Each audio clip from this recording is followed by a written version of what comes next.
Well, what's up and good evening. Hope you're doing well. And I'm really excited to be hanging out with you tonight. Hope you're excited to be hanging out with me. Tell me about your day. Did you have a good day? We definitely have a lot of information to talk about. And I hope we have some folks that are wanting to call in tonight. I got the link actually already up. And so feel free to call in at any time if you're like, you know what, we're talking about this subject. And I want to be able to sort of share my thoughts on it. So feel free to call in whenever that moment comes. Do me a favor too, if you don't mind, hit the like button on the video. That helps get us into the YouTube world a little bit better. It just shoots us out into the YouTube algorithm. So if you don't mind doing that, it's super helpful. And then another thing that you can do that proves to be helpful, if you haven't already, subscribe to this channel. It's a very small thing that you can do that actually makes a really big difference. And so if you don't mind doing that, that would be great. Hey, where are you watching from? I know it blows my mind every time that we do a stream. We have people from all over the world that tune in. So where are you watching from? We have Mickey from Illinois and from Ohio, Cincinnati, Ohio, another one, Northport or High Point, North Carolina. Cold and rainy Idaho. What's up, Mary in Massachusetts? Mary, by the way, thank you. I noticed earlier that I had received from you today a PayPal donation. Thank you so much. I'm really appreciative when you do something like that. I'm trying to grow this channel and expand what's happening here. And so every single dollar that's given in that kind of way through, PayPal or through super chats, it helps so much. So thank you, Mary, for doing that today. Carol, what's up in New Jersey? Hey, Miss Stewie from Las Vegas. See what cup I'm using? Right here. Vegas Golden Knights. Got some high quality H2O tonight. I forgot to have some yesterday, and that was a mistake. I need some water whenever I do these streams. From the United Kingdom, great to have you. North Florida, Oregon, great having you guys. St. Louis, Scranton, Pennsylvania. Love seeing you guys. North Georgia in the house. Toronto, Canada. Las Vegas. Houston, Texas, another person from Massachusetts. Great to see you guys tuning in with us tonight. Reidsville, North Carolina, great to have you. Singapore, I can't wait to visit Singapore one of these days. Not until I visit Brazil. That's high. Brazil's like way high on the list. And then Singapore's on there, mainly because of the food, though. San Antonio, Texas, Kalamazoo, Michigan, Ottawa, Canada, Michigan. Lots of people from Michigan, Wisconsin in the house, Arkansas, Tennessee. Hey, Scott, how you doing, man? Thank you for joining us today. Alberta, Canada, Florida, Colorado, Virginia, Northern Ireland, Louisville, Kentucky. Great having you guys tuning in. Massachusetts, Austin, Texas, Pennsylvania, Iowa, Texas, Georgia, another Ireland. Nixa, Missouri, Texas, Connie from South Carolina. Great seeing all of you guys tuning in. Hawaii, Hannibal, Missouri, literally from all over the place. You guys are tuning in. Thank you so much for tuning in. And I'm just trying to get through some of these, and there's more than I even realized. Huntington, West Virginia. Great to have you with us, T. Renee S. I can't remember somebody tuning in before from Huntington, West Virginia. So it's so glad to have you. Alberta, Canada, South Dakota, and Michigan. Great having you guys tune in with us tonight. And again, just something I like to reiterate because it is very helpful if you do this. If you enjoy this content, liking the video is just a very small thing that you can do that makes a big difference. It makes a big difference. I know it seems like trivial or, sometimes even you might forget to do it, but it makes a big difference. Hey, Mac from Melbourne. Another thing you can do is subscribe. Renee from Alexandria, Kentucky. I love having you guys from all over the place. Ottawa in the house. Another Massachusetts in the house. So we got lots of people from all over the place tuning in tonight. What a blessing. It's such a blessing to be able to have you. And you know what? I put a question in the poll. I hope you're able to answer it. I got to get my computer charger in case you're wondering what I just did. Got to plug my computer in. I put a question in the poll that says, do you think that Kyle Rittenhouse should be banned from social media? And it's an important question because for a long time he was. And yeah, it's hard, right? Because and so far out of the votes that we have, which is a few hundred votes, we have 20% of people saying yes, 65% of people saying no, and then 15% of people saying, I'm not sure. So it's kind of a hard question, right? Whenever we talk about it, because whenever you look at it, it's like a private company should be able to ban whoever they want from their platforms, right? I think that like local business owners should be able to, you know, handle their business however they want. If they don't want people coming into their business for whatever reason they choose, I think that's up to them, right?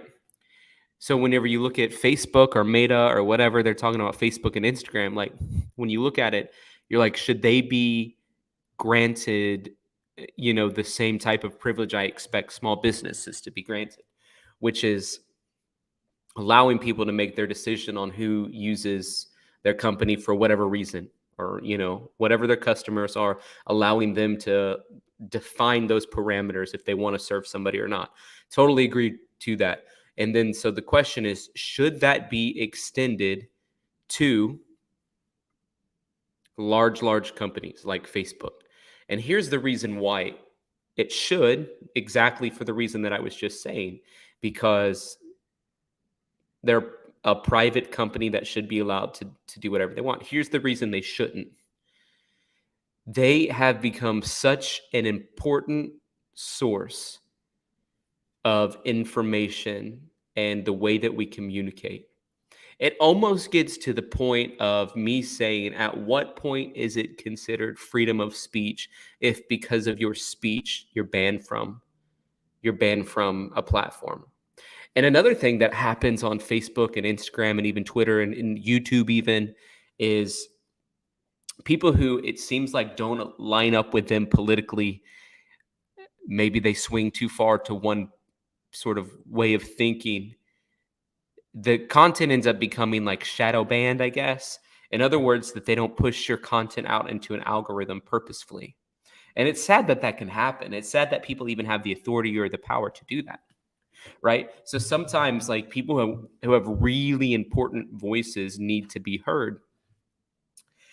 Another thing that happens, like a lot of times people end up like on YouTube, their their content ends up becoming demonetized. In other words, like there's no ad revenue that you're able to get from it just because they disagree with what you're saying. And it's totally at their discretion to be able to do that. For example, like 95% of the videos that that I make on here are demonetized. Some of it I can understand, right? Because we're talking about some pretty difficult topics that might not be suitable for all advertisers. Okay, I get that. But on Faith Friday, we're not doing that. We're praying for people. And how come that video is demonetized? I don't understand it, right? And so it's frustrating to me that that sort of thing can happen. And I know there was a YouTube channel called Prager University or PragerU. Essentially, it's a Christian organization that's making videos that sort of just approach like creation. How did the earth get formed from a biblical perspective? And like it's number one, their videos became demonetized. Number two, they stopped pushing their videos out into the algorithm. And unfortunately, I think there's a little bit of that happens on my channel to some extent, just because maybe of the Christian approach that we take on here or whatever. Like I think there's a little bit of negativity from whoever it is that runs these things sometimes, however they have it set up. It can be very frustrating to me. So whenever I look at the case of Kyle Rittenhouse in particular, and I see them banning him from Facebook and Instagram or whatever, like to me, it's very difficult because here we have a young man who now in the court was proven to be completely innocent, shouldn't have spent, I'm not basing this on my opinion, I'm basing this on the way that a jury ruled unanimously. Okay. So based on a jury's unanimous ruling, this is a young man who should have never been in prison to begin with. Based on a jury's unanimous decision, this is a young man who was wrongfully treated by people who were using him for their own political gain without understanding, according to a unanimous jury, all of the evidence that had surrounded the case. And he spent time in prison and spent time in a lot of scrutiny under the media. And according to a unanimous decision by a jury, he was completely innocent under the act of self-defense. So in that case, I don't think he should have been banned from social media, from Facebook and Instagram. They reversed their decision. Kyle Rittenhouse is free to log back onto his Facebook and Instagram accounts, and his supporters are once again free to offer praise about him on the platform. That's another thing that Facebook did. They made it where you couldn't even search Kyle Rittenhouse. They were blocking anything that had to do with that name, Kyle Rittenhouse. They blocked it. I'm probably still a little bit blocked for using his name on the channel in a title. Like, it's just unfortunate. Official for Facebook's parent company, Meta, said on Wednesday that they've reversed a policy that suspended Rittenhouse's social media accounts and blocked his name in certain searches in August, days after he fatally shot 2 people and injured another during last summer's racial justice protest in Kenosha, Wisconsin. Last month, Rittenhouse was acquitted of all charges, including 3 homicide charges and 2 counts of first-degree reckless endangerment. After the verdict in Kenosha, we have rolled back the restrictions we had placed that limited search results from returning back related to key terms, including Kyle Rittenhouse. For more than a year, searches for the shooter's name came up empty, pulling up blank pages, and links to sites containing donations for his legal representation led nowhere. But those roadblocks are now gone. While we will still remove content that celebrates the death of the individuals killed in Kenosha, we will no longer remove content containing praise or support of Rittenhouse. Should he choose to return to Instagram or Facebook, Rittenhouse could create new accounts or requests that may restore the existing ones, but would be subject to their community standards. So, and he made a decision today to rejoin. And so he's back on social media. He's on Facebook and he's on Instagram and he's on Twitter. And it can be really frustrating. To me, it can be really frustrating. Again, I'm not saying anything like specifically about, political policy, because to me, this case was never about political policy. And like some people were like, well, you weren't paying attention to anything that was happening. Well, I think it was more about self-defense, and it just happened to be in an era of our nation that, and during a time that unfortunately was highly politicized. Like, I think people should be able to protest, and so I'm totally in favor of that. But when you learn about some of what he was doing, it felt like, to me, in some regard, he was there in a community that he worked in and had been there several other days before that. And so helping clean graffiti, and I don't know, there's a lot more to it. But bottom line is, I don't necessarily think that he should be banned from Facebook. Happy Caffeinated Couple says, I really appreciate getting to hear your thoughts and views on topics because you present pros and cons in a balanced manner, and it helps me think through topics. Thank you, Happy Caffeinated Couple, for the super chat. And thank you for that thought. Yeah, I don't know what's gotten into me today. I'm sharing more of my opinion than I typically do. But in this particular case, like, forget about, I'm just saying the jury ruled unanimously. And then on top of that, it's like, I totally disagree with the idea that a large company that really has a goal to get everybody in the whole planet onto their platform to have communications makes themselves sort of the center of communication for people, and then blocks and bans people whenever they use it for the intended purposes that they got you on there with to begin with. Then I know, just speaking from a Christian perspective, that there's so much Christian godly content that is blocked by social media algorithms and powerhouses that it is incredibly unfortunate, and I think a blatant disregard of the purposes in which those platforms exist, which is to promote the ability for fostering community and free speech. And that doesn't happen. That's their big spiel when they go to some of these other nations that have limited free speech. It's like, we want to create an opportunity where, people can communicate how they're supposed to and rise up against the injustices in the world. But then whenever people in our nation try to do that, especially people that lean more towards a Christian perspective, they're blocked. And I'm not saying Kyle Rittenhouse is. I think he's far from being a Christian. We need to pray for his salvation. So Anyways, thank you, Happy Caffeinated Couple, for that super chat.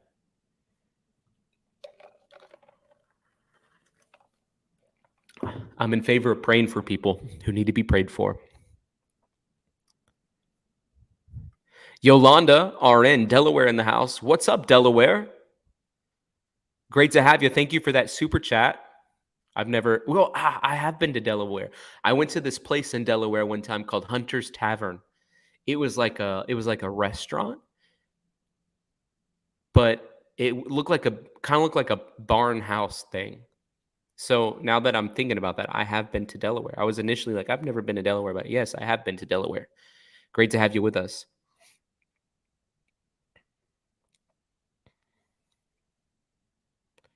All right. Well, experts give insight on what should happen before the Oxford High reopens. And I wanted to talk about that with you because I know it was a point of discussion for us yesterday.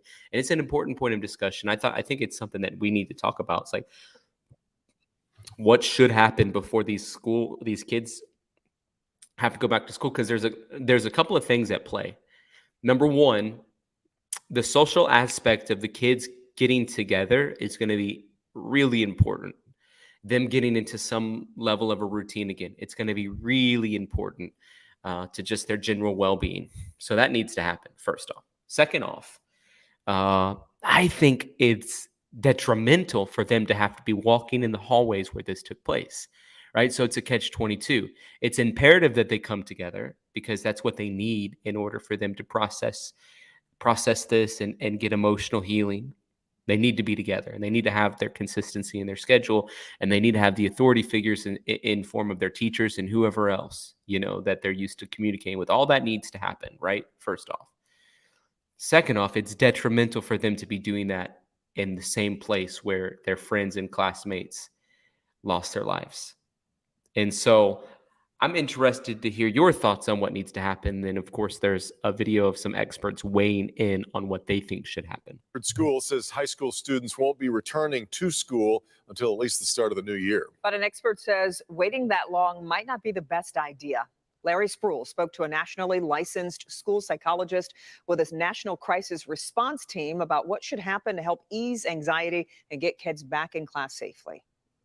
We're here at Oxford High School, and take a look. The memorial right across the street continues to grow. You can see teddy bears, photos, and flowers. Now, students here at Oxford High won't return back to school until after the new year, but one nationally known school psychologist tells me that first day back will be tough for many. This is going to be very scary for people to go back into this building after a shooting. Kathy Kennedy Payne is a school psychologist with the National Association of School Psychologists National Crisis Response Team. She has over 35 years of experience and been doing crisis work for about 30 years. It's a very traumatic event. And so people are going to need to have a lot of support. Kathy says returning back to Oxford High will be a complex move. So it really requires a lot of careful planning and thinking about the factors that are going to decrease the likelihood that we're going to have further trauma. So we really should be thinking about both the physical safety of the staff and students as they go back, and also the emotional safety. She says a big part of that is social support. So that's why we usually recommend that the school does go back as soon as possible so that the high school students can be in their natural support system, which is their peers. But she says there is no way to measure the best date to return. She says the school will have to make sure the physical damage is repaired and the damaged areas are cornered off. And most importantly, there needs to be mental health support for both students and staff members. The psychologist says in order to recover from a trauma like what happened here, students and staff will probably need to participate in some type of therapy for years to come. Reporting in Oxford, Larry Spruill, Local 4. Thank you. And that psychologist that you just heard from responded to the high school shooting at Thurston High School. That was in 1998 in Springfield, Oregon. So that was one perspective. What do you guys think? What do you think needs to happen in order for them to be able to return to school? Anita says it's a difficult situation. The kids need each other with the help of counselors. Absolutely. That's for sure. Yeah, the kids definitely need each other with the help of counselors. We also had a conversation yesterday about whether or not there was a When the mass school shooting resource officer. And I think there was, I think they did. I think they did have a school resource officer. happened at Oxford High School, officials say that a school resource officer was one of the first people to approach the accused gunman. That's after he shot 11 people. Now, some experts say that schools should be required to have school resource officers, while others say a close partnership with local police is enough. I just think that in moving forward in the future, they're going to have to make some changes. John Bauer has a son who attends Berkeley High School. He says safety here was never a huge concern until a school shooting happened just an hour away.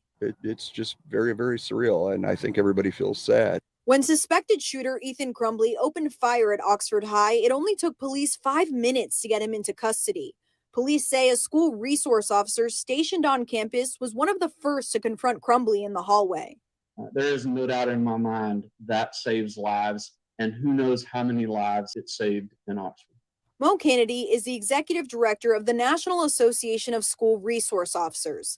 He says an SRO is different than a regular officer because SROs are trained to work with students, and they're almost always inside the building. It's the most unique assignment in law enforcement. It's built on relationships. The Ferndale School District got rid of their SROs last year. Now they rely on the local police department for security. Do you think there's a way to provide that same level of safety without one? I think it's a challenge, but I think we're doing it. In Berkeley, they don't have SROs either. Instead, they have police detectives like Lieutenant Andrew Hadfield, who double as a public safety officer. We enjoy the benefit of being able to go and respond to the school whenever they want to or need us without having to have an officer that's there all the time. Of the 8 schools I called, only 3 reported having SROs, Novi being one of them. Assistant Superintendent Dr. R.J. Weber says their presence has been a comfort for students since the Oxford tragedy. The students are actually going towards and wanting to be in the proximity of our SRO. It says a lot. SROs and more police on campus may be part of the solution, but Bauer says schools may have to take security a step further. Unfortunately, schools are probably going to have expensive detectors and systems of getting kids in and out. I don't think anybody wants it. On Thursday, the Michigan House passed a nearly $307 million police and public safety funding plan. Now, in that plan, there is some money dedicated towards hiring more school resource officers. So what do you guys think? I know we talked a little bit about it last night, but if you weren't here or if you've had a day to think about it, do you think that schools should have a school resource officer or technically, I guess what it is a police officer that's at the school? They call it a school resource officer, an SRO, but it really is a police officer that a lot of times has performed, actual duties as a police officer. So what do you guys think? Should they? Deborah, who's been a member for 3 months, it's so great seeing those red flags turn to purple. And now, Deborah, yours turning to blue. You say, Tyler, this is sad in every aspect. They need a lot of security. Security. Otherwise, homeschool. So thank you for sending that. Thank you for being a member of the Feller fam for so long. Wonderful to have you. And they need security. Should it be in the form of a school resource officer? A police officer? Renee says, yes, they need more. That depends on the size of the school, right? If it's a small school, if there's 10 kids in every grade, they might not need more than one. If it's a school of 1,300 people, how many police officers would a town of 1,300 people have? That's the way I would start to think about it. How big is the facility?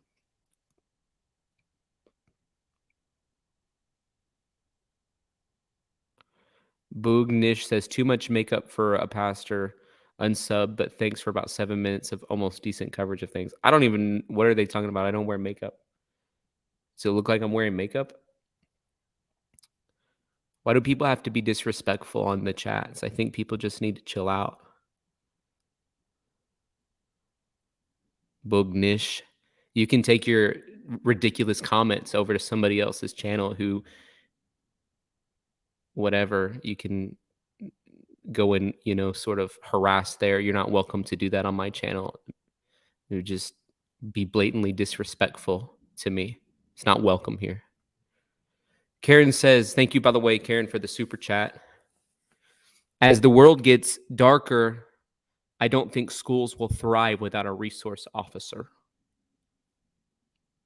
Yeah. Well, definitely. Thank you, Karen, for that super chat. I don't think that people will feel as comfortable sending their kids to schools that are not covered by school resource officers.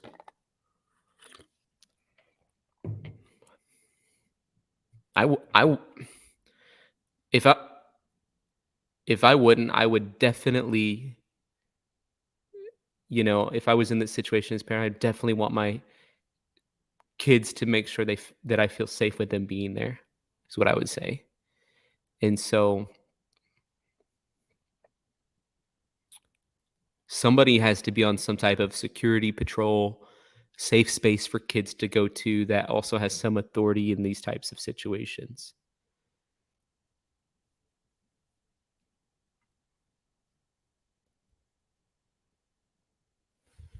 Cat K says, I think it's a worthwhile expense to have at least one resource officer at each school.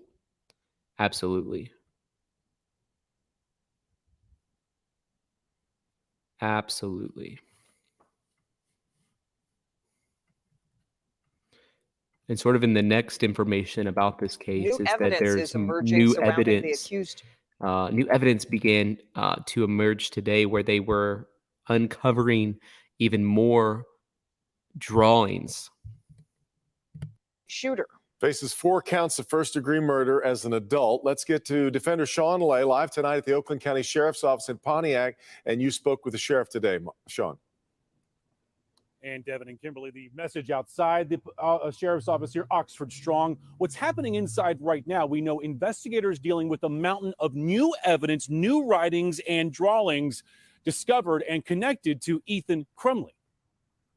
Oh yeah, that's what I'm saying. There's reams of stuff that they're going through. Sheriff Michael Bouchard revealing to the local 4 Defender sheriff's investigators have found a mountain of drawings and writings from suspected Oxford school shooter Ethan Crumley. Investigators going over every word, working to determine when they were written, what kind of clues do they give that a shooting may have been imminent, and who else may have seen the words and emotions that Crumley was putting to paper. There's a lot of stuff he wrote, and they're going through every word. We know last week Crumley's parents and school officials were presented drawings of a school shooting from Crumley and chilling words asking for help. The school sending Crumley back to class. When you have that photograph or that drawing in front of you, this is, to me, an emergent medical condition for this kid, but really for the entire school, Sean.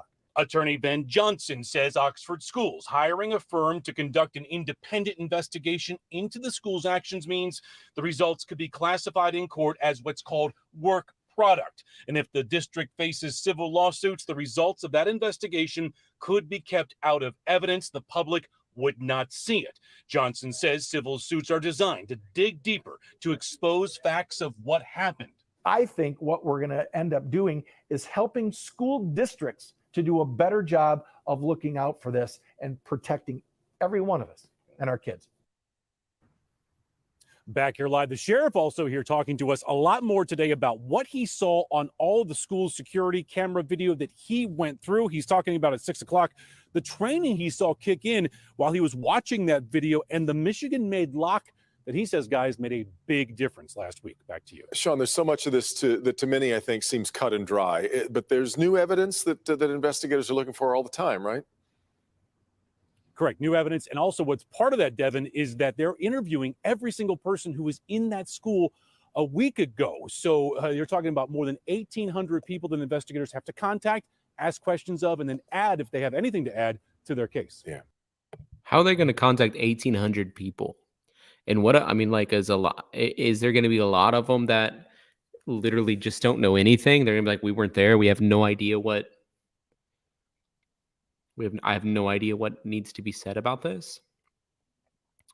Like, I was on the other side of the building. I got out. I would say the majority of the people in the building, that's what happened to them, right? I'd say vast majority of people out of the 1,800 got out of the building safely and didn't really know anything was happening. They made their way to the Meyer parking lot where everyone was meeting, and it was a safe situation.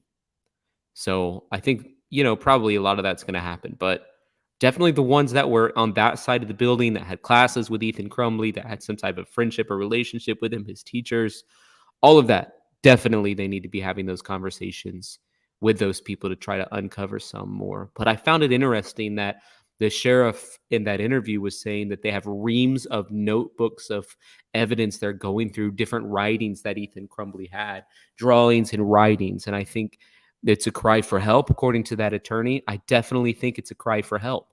And my personal interpretation of it is that there was a level of spiritual darkness that was resting over him. And one of the reasons that I sort of jumped to that thought or conclusion is because there was a huge difference in him as a 10 or 11-year-old and him as 4 years later as a 15-year-old. So I don't know how those two things could coexist without there being a level of, demonic influence. It's my opinion. So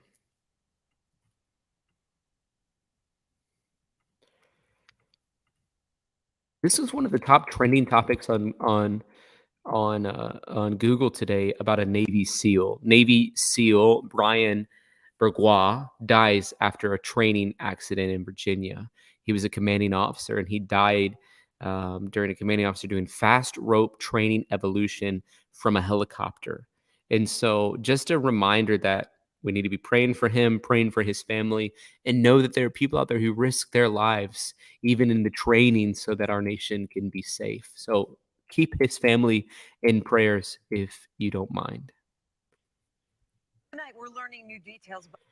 Yesterday, we began to cover the Kathleen Morris case, and there's some more information coming out in that situation.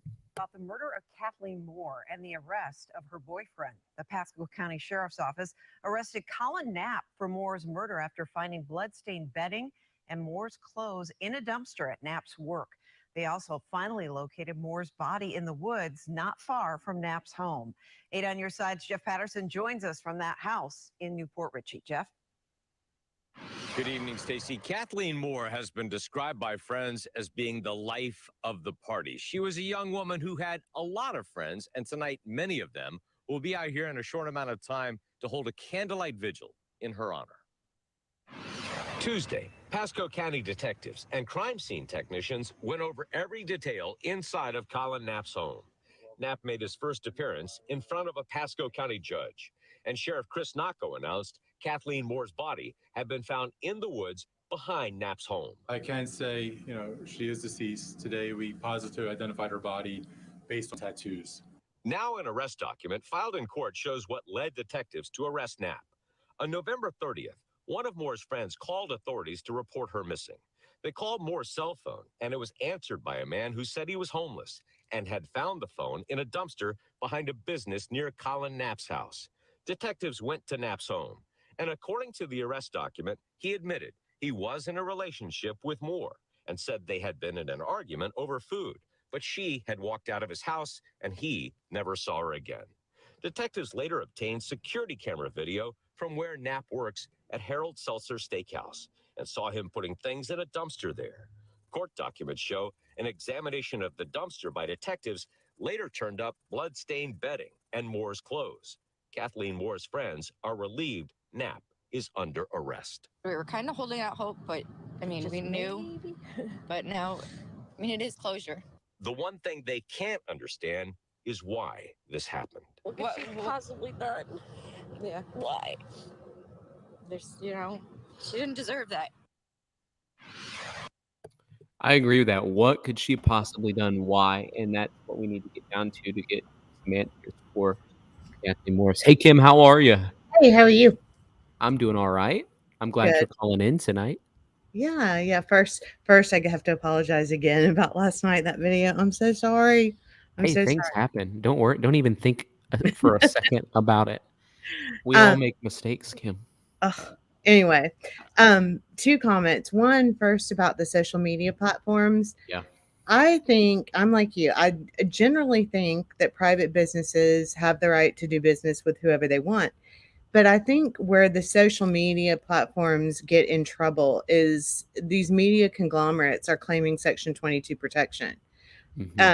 And so, that kind of puts them in a whole different category because they're saying they don't editorialize. They're saying that they cannot be held responsible for any content on their platform because they don't edit or monitor even all content on their platform. So with them saying that, when they remove some people, and it does seem rather arbitrary at times, then they're kind of basically claiming the protection, but on the other hand, doing what they say they don't do. Yes. And they've become a media source now, so when you take away the right of someone, for example, and I'm not talking about 45, I'm talking about other congressional candidates, local candidates that were deplatformed from Twitter, that really gives an unfair advantage to their opponents. Yeah, because they can't speak to their constituency because Yes. that is the monopoly. And then in turn, that platform is supporting one candidate over the other. Right. And that's not even including, had they left the candidate on the platform, the way that they allow certain things to be blocked. Right. And other things to be pushed into an algorithm. Right. Absolutely. And, being someone who's done at least, I guess, 18 years in SEO, search engine optimization, working with algorithms, the algorithms have to be programmed by programmers. They don't, I mean, there is a certain AI element these days, especially to Google's algorithm, but for the most part, they're programmed. So it's funny how they like to blame it on the algorithm, but the algorithm was programmed by somebody. Right. So that's really interesting. But yeah, I think if there were other places, and there are people that'll say, oh, well, it's a private platform, go create your own. That's not really how the laws about, I'm sure about a monopoly work. There can be real monopolies and there can be, operational monopolies, and they have a monopoly right now.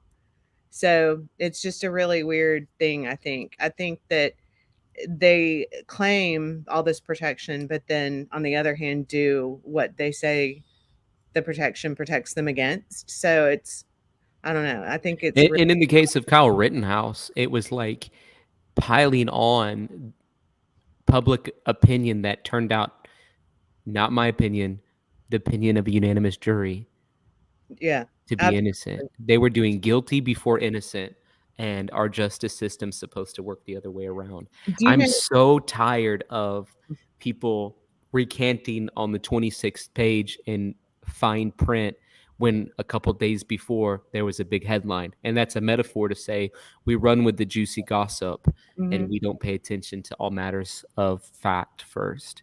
Oh, absolutely.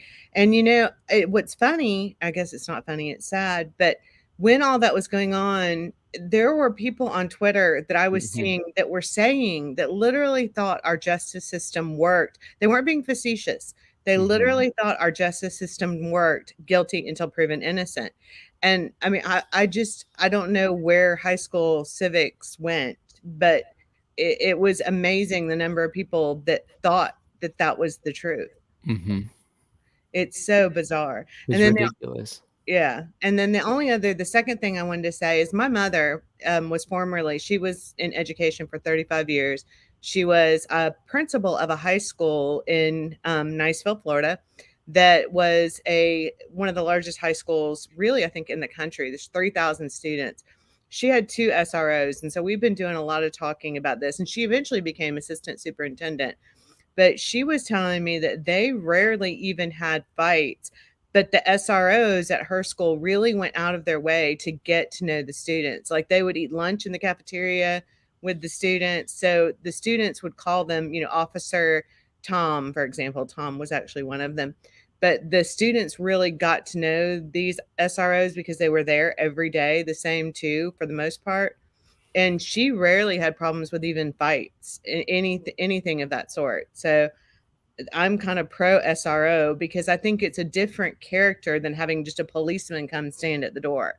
This is someone who becomes like another teacher, another part of the school. So, Which I think that's a great, that's a great strategy methodology. Even a police officer is better than nothing. And people who are saying, no, police officers are too triggering, or no, it sends the wrong message. Like, I don't know what the alternative is. What's the Right. other safety alternative? Yeah. There's really not one, because like in this case, and I had several of my facts wrong yesterday listening to a bad news source, like about the SRO, but another one of the facts I had wrong was that, I was like, well, they could have put him in ISS, all of those things. The school did try to send him home. The parents did say, we can't take him, but they gave the parents 48 hours to get him into counseling. Yep. But they still didn't tell the principal and the vice principal. And I think that's going to end up with that guidance counselor. This is just my personal opinion.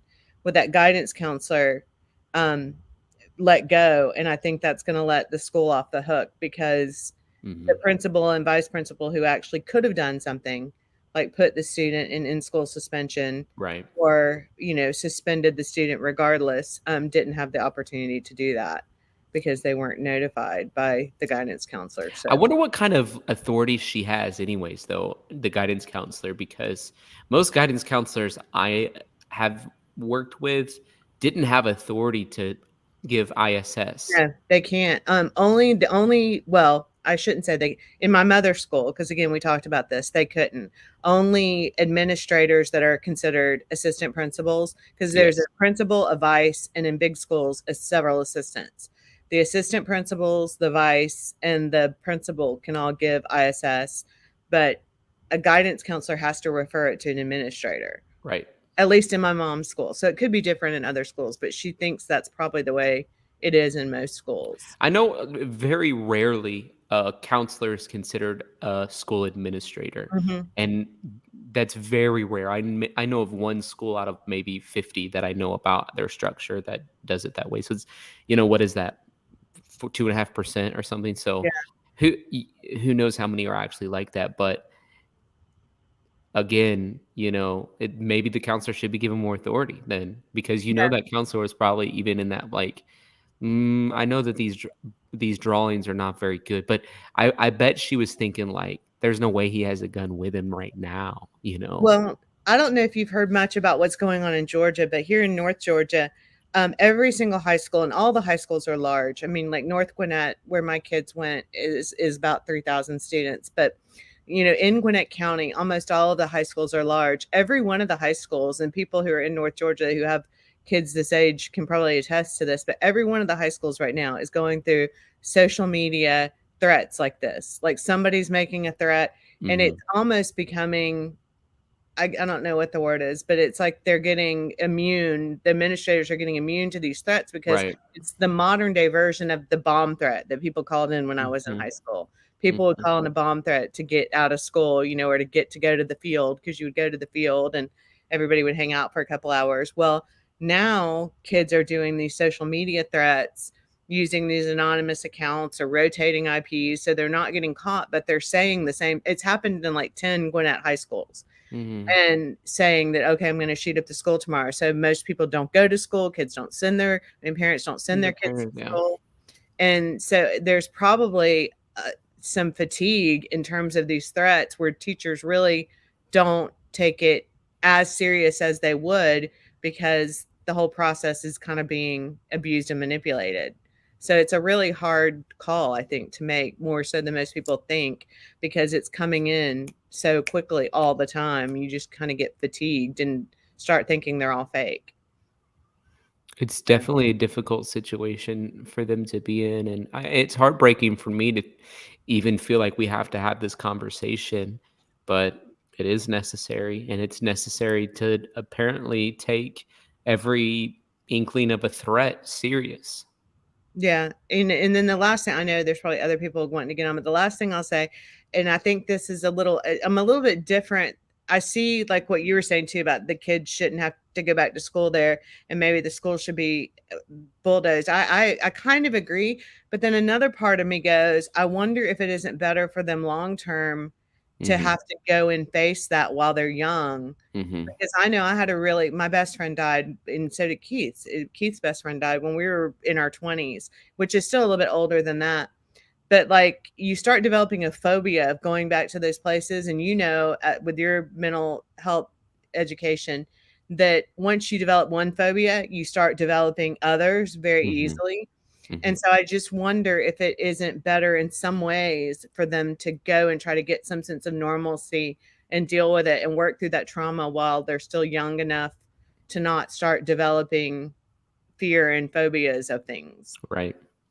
I guess desensitization sort of. And it sounds mean, but I don't know. I've just seen the long-term ramifications of phobia development. But I just wonder sometimes if it wouldn't be better to just get over it while there's counselors available, while they're with their parents, rather than get 10 years down the line and have phobias that create other phobias and depression and a whole host of issues and PTSD and whatever else that could come from it, and it's sort of like how people who really try to guard their immune system have a weak immune system. Right. Kind of like that. Yeah. I mean, it's sad and I hate that they're having to go through it, but I just wonder if it won't make them stronger to have to go back and face it now while they have support systems, rather than when they're 20 or 22 and on their own and they don't have as much of that. Right. Anyway. Wow. Okay. Thank you, Kim, for calling in. All right. Have a good night. Appreciate your thoughts. Have a good night. Hey, Jennifer, how are you?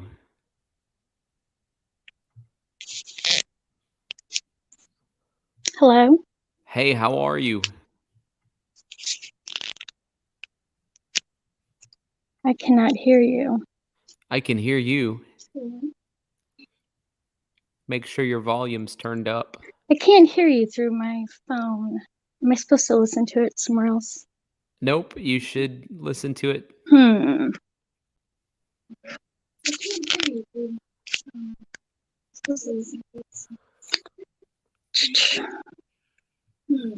Can you hear me now? Say something now. Can you hear me?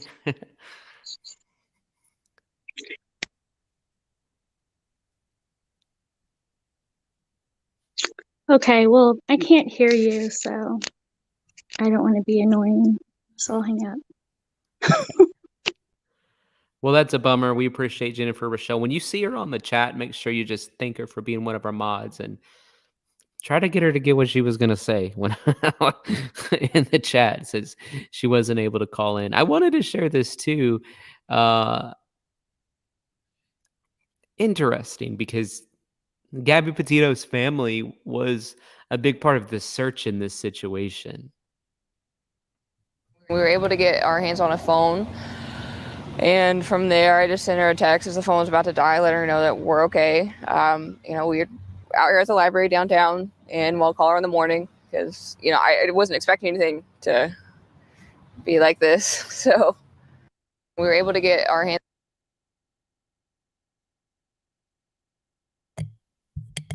The 20-year-old was found safe on Friday night after her mother, Cheryl Walker, flew out to San Diego to find her. Cheryl Walker does not want people comparing. While out hiking and hunting with my dogs in 2020, I came across this. I don't know why it automatically plays stuff on these websites sometimes. Cheryl Walker does not want people comparing her daughter's boyfriend to Brian Laundrie. Norris says she and her boyfriend, Joey Smith, were living on the streets of Chula Vista, which is why they couldn't call home. It is now being revealed that her and her boyfriend, Joey, were homeless, living in a makeshift shelter in Chula Vista. That's why the two couldn't call home. She says, we've been staying in Chula Vista on the side of the highway where there's absolutely no people and no resources. She added that it's been very tough living in that situation, as the two have had to figure out how to survive on a day-to-day basis. Walker became nervous after some drew comparisons from this case and the case of Gabby Petito. In a now deleted Facebook post after she was found, she said, I felt it's imperative to state that Joey hasn't hurt her. And while we do ask everyone to respect our privacy, it's necessary to immediately confirm this since he's being compared to Brian Laundrie. Gabby's case obviously got national headlines over the summer, and her mother, Nicole Schmidt, joined the search, this search in particular, on social media. I've never been a danger or a harm. I will always put her first in whatever she wants to do. Smith says he'd come down to San Diego to enter a rehab facility called Restoration Ranch, but had to leave after suffering from a seizure. He had a seizure, which he does have from time to time, adding that Smith's rehab was determined to not be a fit for him, which is why they left to the streets. The couple says that they were working in order to get free funds from Medi-Cal in order to get in contact with their mother. The moment that plan came into action, we got in contact with Cheryl. So there's just some information about that. Cheryl Walker is refusing to return people's GoFundMe money and is keeping it open. Already raised $8,000. Wow. Avery, thank you for that super chat. Such a weird situation, isn't it? So she's trying to get money on GoFundMe.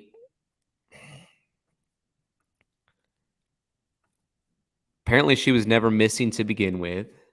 She was found safe. Let me play here's a sort of a brief update A woman of it. featured on our Missing in America series. She's been found safe in San Diego. Now, police say they spoke with Latasha Norris on Saturday, that she has not been the victim of a crime. Alex Capriello is live with details on Norris, her mother's unending quest to find her, and the fact that it sounds like this young woman didn't even know she was considered a missing person. Yeah, that's right, Adrian. We'll get to that moment in a second here. Now, Cheryl Walker, the mother, did everything in her power to find her daughter, who had been missing for nearly a month. That included traveling cross-country here to California, hanging posters, and even appearing on national television, including with us on Banfield just last month. And ultimately, it was a positive outcome for her, something that's very rare when stories like these occur. She needs help. She is in danger. That's Cheryl Walker in November on News Nation's Banfield. A nationwide search was underway for her daughter, 20-year-old Latasha Norris from Indiana, who was missing for several weeks. On Friday, news came down that Norris was found safe in California. Police in San Diego said they met with Norris in person Saturday and determined she was not the victim of a crime. Norris had not been heard from since November 5th when she called her mother from a stranger's phone after an argument with her boyfriend, Joey Smith. That's all according to Walker. She asked for the number that her boyfriend was calling from the night before.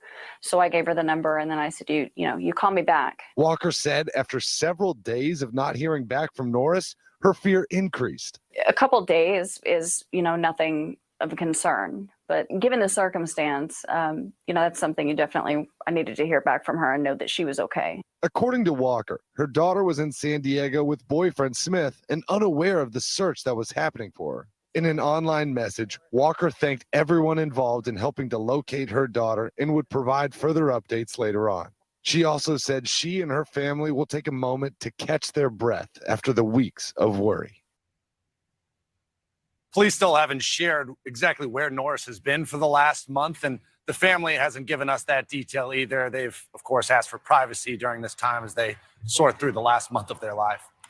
Yeah, thank you so much, Alex, for that reporting. It's good to know that she is found.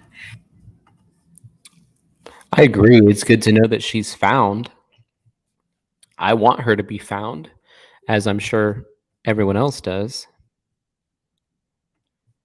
And the GoFundMe is now, Avery's just sending me this. The GoFundMe is disabled.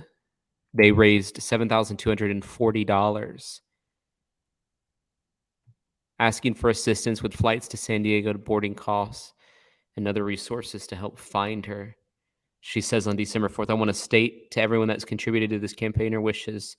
I've updated she's no longer missing because it's important for me to continue to be transparent. Apparently, some cowards on Twitter pretend to be advocates, and a small handful of trolls are mad that our story didn't end in tragedy, or she didn't stay missing long enough for them to crawl out the gutter on the back of her crisis, are insinuating that this is a scam. Forgive them. They clearly have been hurt or betrayed in life. I'm leaving this campaign open for the time being because I've had people asking what needs. I've been transparent and continue to be. I'm no longer asking for donations of any time. I'm not closing this campaign because the peanut gallery demands it. It's here for those who want to give. I don't know. I don't understand all of it. Do you guys think they're like, is the theory on Twitter they were doing this just to get money on GoFundMe and it wasn't real? Is that the theory? Or was she legitimately missing? You know?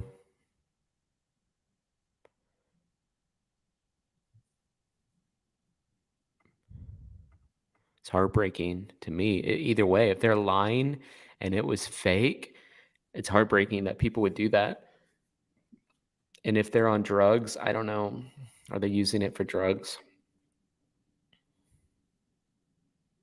I think a lot of times people use these GoFundMes and stuff inappropriately. It's just ridiculous. I hate it.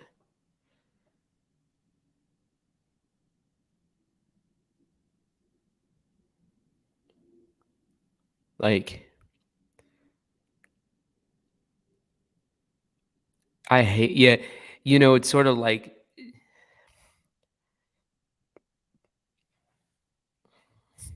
Ryan the Diva says the mom has many previous fraud charges. I didn't know that.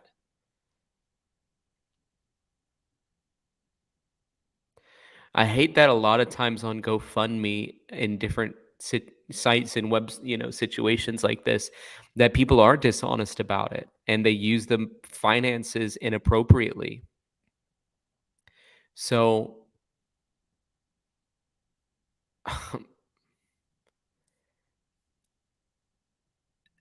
people lie so that they can get funds for their own personal desires. And I know there's been people on our chat who've donated to other big cases for specific things, and the money for that wasn't used. So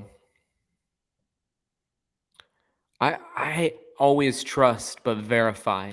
That's what I try to do. Like, you trust, and some president said that in the past.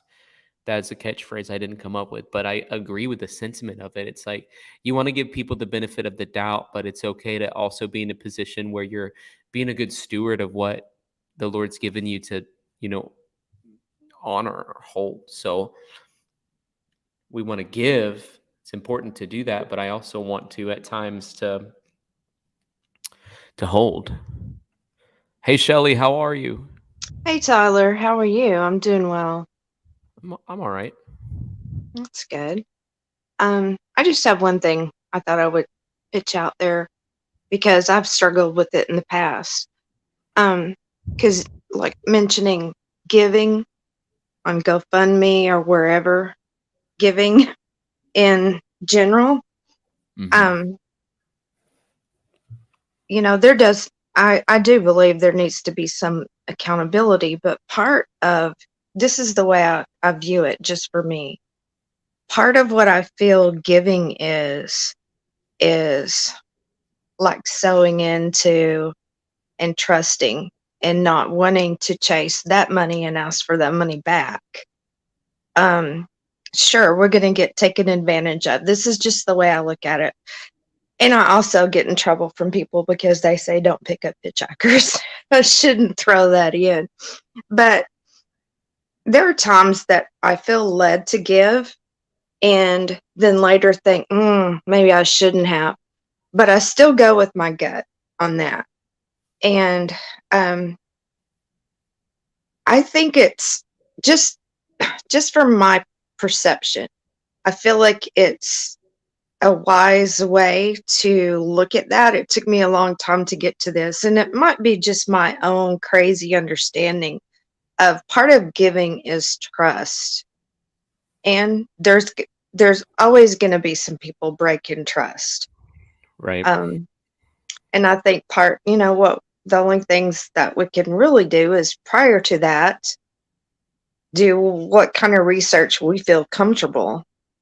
And sometimes there's not much you can do, and it's just a choice. I'll say this because this What is do you important. think? and I think about giving a lot. It's one of the most important parts of my Mm-hmm. life. It's Mm-hmm. a topic that I'm passionate about. So, number one, always give if the Holy Spirit tells you to. Number two, Yes. you give your seed and eat your bread. And a lot of times what people do is they give their bread and eat their seed. And so, in other Mm. words, they give from the wrong pile and it doesn't have the fruit that it's supposed to have. And it's more of an emotional decision and it's not a spiritual decision. And so people really need to give based on what they know God's asking them to do. And Mm-hmm. don't listen to your head, listen to the Holy Spirit. And a lot of times the Holy Spirit will lead you to give irrationally above and beyond what you even can, but God's going to honor it. And there are times when Yes. the Holy Spirit's going to give you a little check and say, don't give to that GoFundMe. Don't give to that case. They're not going to use it how they're supposed to. This isn't the right time. And I think it's one of the things I've tried to do on this channel because we've given thousands, at this point, thousands and thousands of dollars away to people in need. And for me, Mm-hmm. it's been Holy Spirit, what needs are you pointing out? Thank you, Holy Spirit. And then I run with Yeah. that. So that's my philosophy on that. I appreciate your thoughts, Thank Shelley. you for sharing that. Oops, I didn't mean to interrupt you, but I want you to know I appreciate it. And I was just going to add that the discernment of the Holy Spirit is not always as easy as, I mean, maybe you're probably very spiritually mature, but I think it takes a little time to be, as like a new Christian. Or do you see what I'm saying? Sometimes we have people on the channel that maybe haven't had as much of that experience. Yeah.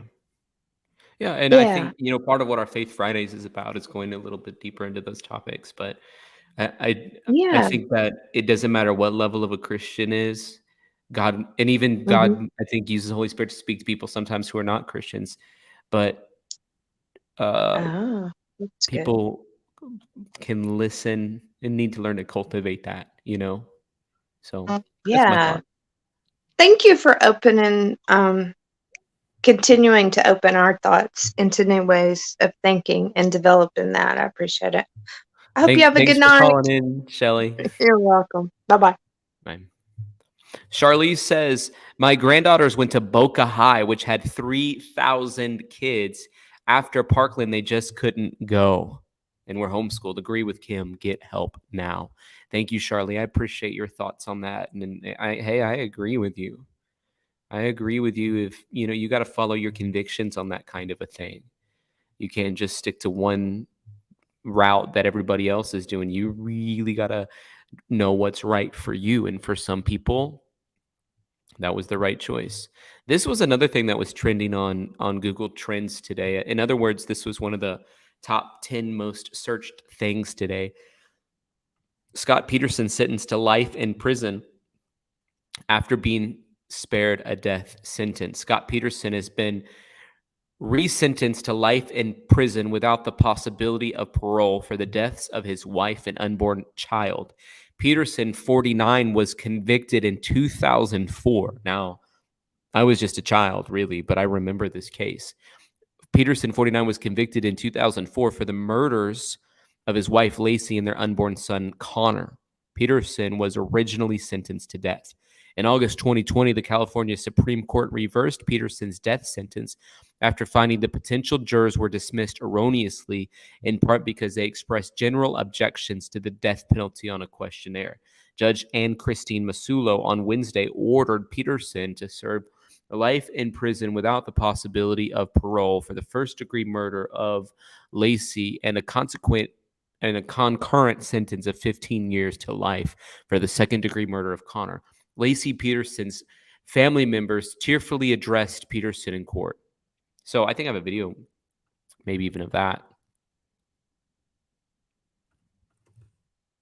It's been almost 2 decades since a pregnant Lacey Peterson went missing on Christmas Eve. Her husband Scott was later sentenced to death for her murder and her unborn son. Today, Peterson was back in court to be resentenced after his death sentence was overturned. As Jim Murray reports, the courtroom was divided between members from both families who've not been face to face in years. Wife killer Scott Peterson returned to court for another day of reckoning. This just released mugshot shows him as he looks now, age 49. Little change from 17 years ago when he stood trial for murdering his pregnant wife Lacey and their unborn son Connor in a case that riveted the nation. Peterson's family marched into the courtroom. He did see them and gave them a big warm smile when he entered the courtroom. Lacey's family was also present, but came through a private door. At today's hearing, 16 seats were allocated for Lacey's family and friends and 16 for Peterson supporters. It's the first time Lacey's loved ones have come face to face with her killer in nearly 2 decades. They heard the judge re-sentence Peterson to life imprisonment, and he is no longer on death row in San Quentin. His original death sentence was overturned. Peterson dumped Lacey's body in San Francisco Bay on Christmas Eve 2002. It was later revealed Peterson had been having an affair with massage therapist Amber Fry. At today's hearing, Lacey's mother told Peterson, "I have seen no sorrow or remorse from you at all. Lacey's dead, Scott, because she loved you." She finished up by saying, 2 facts remain the same all these years later. Number 1, Lacey and Connor are still dead. And number 2, you killed him. And then she walked off. Lacey's sister Amy told him, "There have been so many special occasions that Lacey and Connor should have been here for. It makes me sick being here today in front of you again." Speaking outside court today was Peterson's sister-in-law, Jamie Peterson, who insists he is innocent. He's been in prison for over 18 years for a crime he did not commit. Peterson hopes to get the guilty verdict overturned in a hearing expected to be held next year. Legal experts call that a long shot.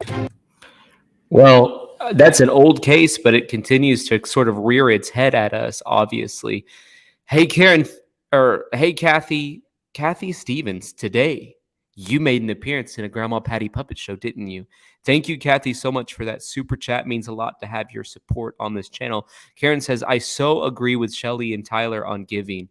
I learned the hard way, when you give a gift, you have no control over how it is used. You got to trust the Holy Spirit, Karen. Thank you so much for just you investing into the channel. It made me think, too, about Marissa had sent me a PayPal, and I forgot to mention it because I was playing another video. But Marissa sent a PayPal and said, I'm just sowing a seed to grow into a plant. So what she's doing, she's trusting the Holy Spirit to say, I'm going to take a little bit of the finances that the Lord has put, and I'm going to put it into this ministry, into this channel, because I want to be a part of watching it grow. And so thank you for the super chat, Karen. Thank you also to Marissa for the seed that she was sowing onto PayPal as well. Avery says, looks like they just found the remains of the 27-year-old Floyd girl who was kidnapped from Miami yesterday. She was pregnant. The husband is detained. Oh my goodness. It's just heartbreaking how we even have to have conversations like that, right? What's her name? Andrea Lloyd, is that right? Andrea Lloyd or something like that. I'm really not the best at pronouncing names.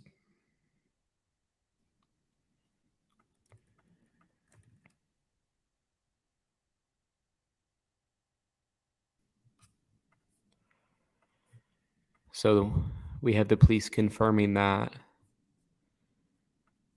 Thank you, Avery, for that super chat. Trish, thank you for your super sticker. Thank you for sewing into the channel. And I just really appreciate what you're doing to help me grow it and continue providing this content for you guys. It means a lot that I'm able to do that. And it means a lot that you guys are able to help me with that. So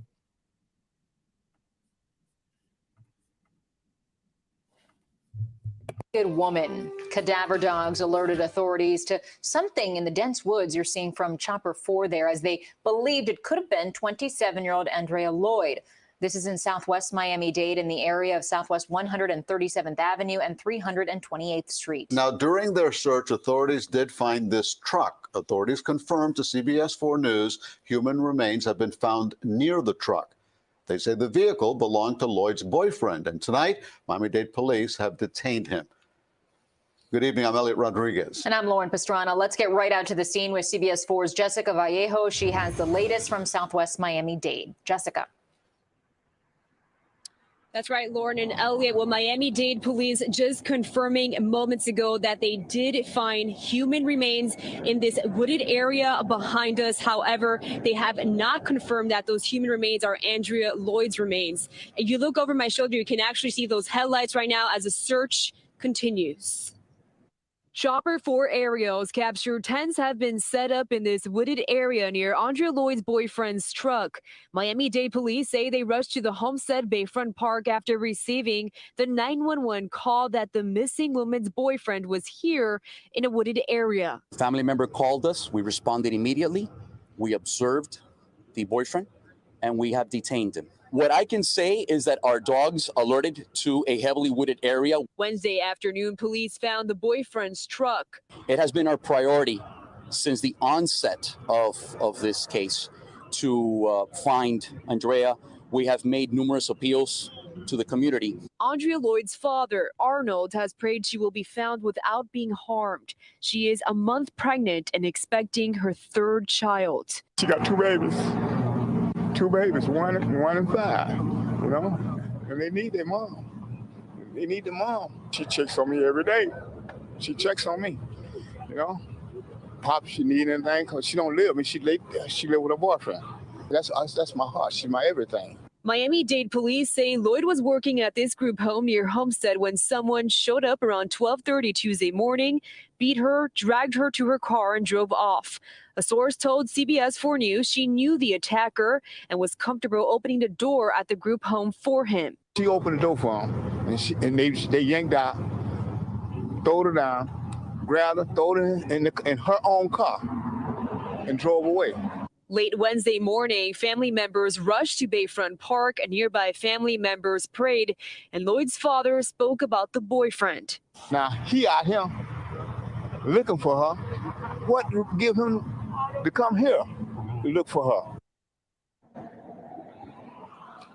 And at this time, her boyfriend has been detained. He is being questioned, but he has not been named person of interest. And again, just moments ago, Miami-Dade police confirming they did find human remains in this wooded area behind us, but they have not identified those remains.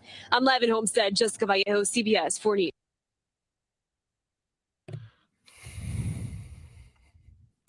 Is it just me? Do a lot of these cases tend to either happen, it seems like, in Illinois or Florida? Two cities in Miami-Dade counties. It feels like to me there's a lot of Florida cases that happen. I was just noticing that there was a lot of Illinois cases that seem to pop up. Kim D, thank you for that super sticker. It means a lot to have. Yeah, it means a lot to have your support on the channel. Thank you so much for your super sticker. Thank you so much for supporting what we have going on here.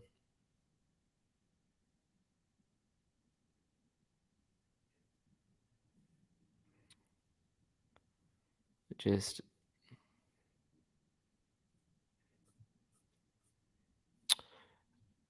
as we learn more about these situations, it's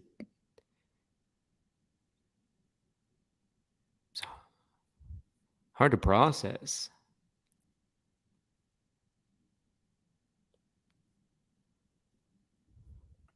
And I'm with Karen, the parents of these missing people.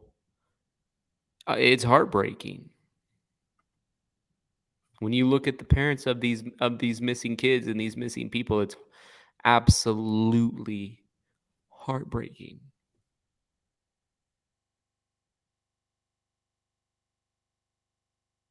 I'm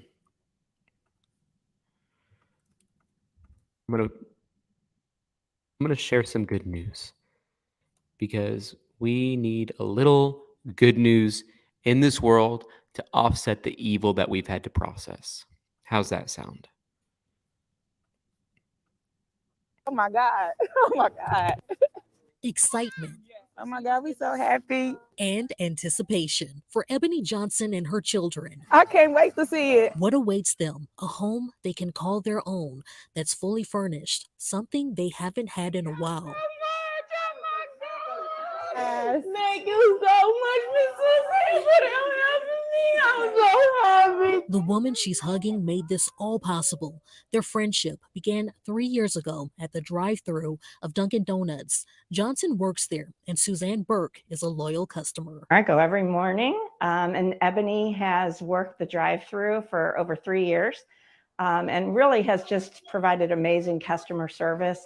But when she noticed her favorite employee was gone for a few weeks, she began to worry, learning Ebony and her kids were evicted from their home after falling on hard times. When she experienced this hardship, I just wanted to see if I could help her, just improve her life and the life for her kids and make sure that they had stable housing so that she could continue to provide the excellent service that she does at Dunkin'. And this is the result of her help, finding organizations to help the family find a home and also partnering with a staging designer. Perfect time of year to feel like, you're spreading joy. And New Life Furniture Bank. As much a gift to us as it is to them to be able to provide this for them. And the kids are just as excited as their mom. So nice. So nice. Hey, this is our beautiful living room. Now with a fully furnished home, she says she and her kids can have a Merry Christmas and enjoy the rest of the holidays. I'm just so thankful that we back in our own. The Lord really looked out for me because I kept praying and saying, could I be at home before Christmas? There you go, guys. A little bit of good news to offset the bad news that we have to deal with. Here's another good news. This is a story that we actually covered on this case, Kevin Strickland, and we were talking about he was wrongfully imprisoned for, I think it was like 40 years, or something crazy.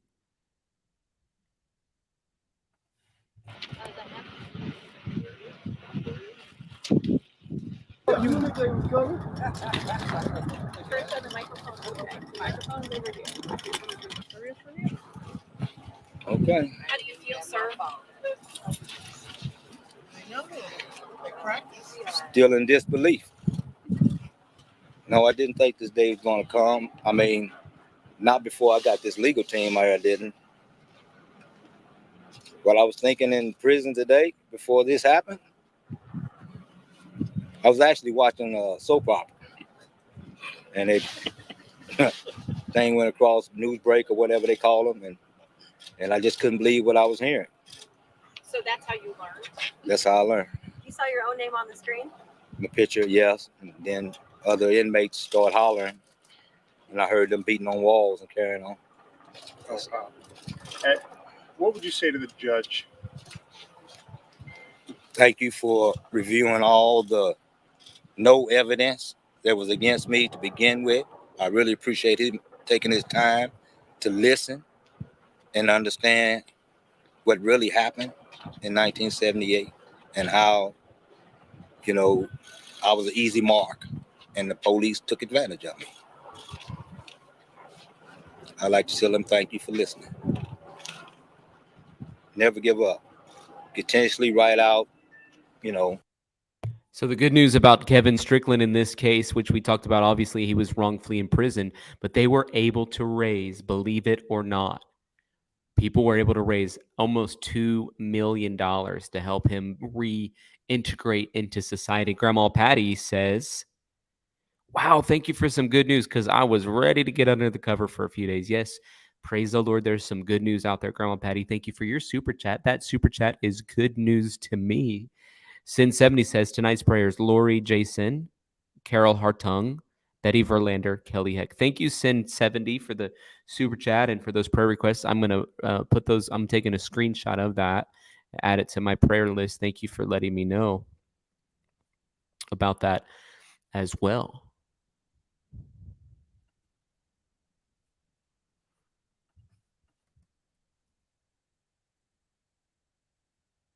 Jennifer, thank you for that super sticker. Thank you for supporting the channel. Makes a huge difference to me whenever you guys do Send super chats and support the channel. It makes a big difference, and it helps us expand the channel. It helps us make it better, and it helps me continue to produce content for you. So I hope you enjoy the content and you see value in it. And as a way to, honor that, I, appreciate every single PayPal, Venmo, Cash App, super sticker. It's unbelievable that you guys support in that way. So thank you so much for doing that, Jennifer. Shelly, thank you for your super sticker today too. Really appreciate